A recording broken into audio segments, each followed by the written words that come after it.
So I'm 26 years old, married, pregnant, and living in New York. And I think people are gonna love me like a Hallmark movie, but they totally don't. No one gives me their subway seat, and people are looking at me like they think I may be a teenage pregnancy, and they're a little bit grossed out that I'm breeding. But it's fine, I'm fine, everything's healthy. So at 34 weeks, I'm having some weird vision. So I call the doctor and she says, you've gotta go to the hospital, it could be serious. So I say, okay, and we go, and side note here, I'm Jewish. So I've been conditioned to think a man in a yarmulke, which is a Jewish head covering, is like very attractive. So when the resident comes in scrubs, my age, very cute, wearing the yarmulke, I'm like, oh my God, is he gonna look at me? Like, I'm gonna die, I need my modesty intact. But he doesn't, it's fine, he checks my blood pressure, everything's okay, and I go home. 4 weeks later, come back, same hot doctor. This time I don't care at all. He says feet together, knees apart, and I'm like, it's game on, let's go. So nothing in this pregnancy, birthing is going like it's supposed to, and that is stressful. And the doctor keeps asking me if I would like a C-section, which I find confusing because either it's an emergency, in which case you don't need my permission, or it's not, and like, aren't we doing this thing? So finally, my baby is born, and the doctor holds up this like very ooey gooey situation that's my child and says, it's a boy, do you want to hold him? And I really want to be a good mother, so I say, yes. But he's attached to me, and my umbilical cord is this big. So they put him here instead of here, and it really hurts.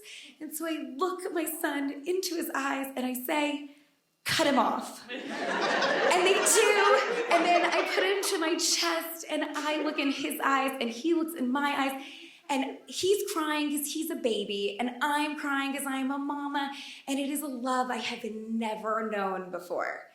And we go, he's healthy, I'm fine, he's fine, we go home, and for the next couple of years, we get into a rhythm of being a mom and a child, and it's lonely and exhausting and sweet and beautiful, and as it gets to his second birthday, I think, this isn't right, it's too hard. He's not looking me in the eye anymore, and I swear he said words and he doesn't say them anymore. And I feel really alone, like he doesn't give me any nonverbal communication back.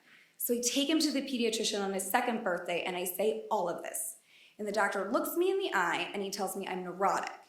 And my child is fine, boys don't talk till they're 3. And I take my son and I get in the car and I just start crying because I know that's not right. I know inside of me this is too hard and I'm not neurotic and no one wants something to be wrong with their child. So I keep going and I get shortly thereafter a diagnosis that he's on the autism spectrum. And not long after that, I shove his way into the Marcus Autism Center where he starts to go to school. And for the next 2 years, we're like not mother and son. I am his therapist, I am his live-in therapist. If he needs anything, wants anything, he's gotta work for it. You want that, give me a sign. Once you got the sign, you gotta give me a sound. Once you give me a sound, you gotta give me a word, and then 2 words, and then a sentence. And it is exhausting, and I am relentless. And I feel like so afraid of where this is going, but then little by little, we make it back to like this more typical world. He goes to regular preschool again, and he goes to Atlanta Public Elementary School, our local one, and then the middle school. And if you've been here for the last 6 months, you would have seen him in the audience with me because we've been coming and he's judged the performances, and he's not here tonight because he's a Jewish sleepaway camp, and today is his birthday. And I told him I would rather die than get on this stage, but the truth is motherhood gives you this power to do the thing that needs to be said. And if I could look back and tell myself anything, it would be that you are stronger and braver than you ever knew, to never ignore the little voice of truth inside of you and take a microphone and let it be heard. And when the doctor hands you your baby, what you should say is, happy birthday.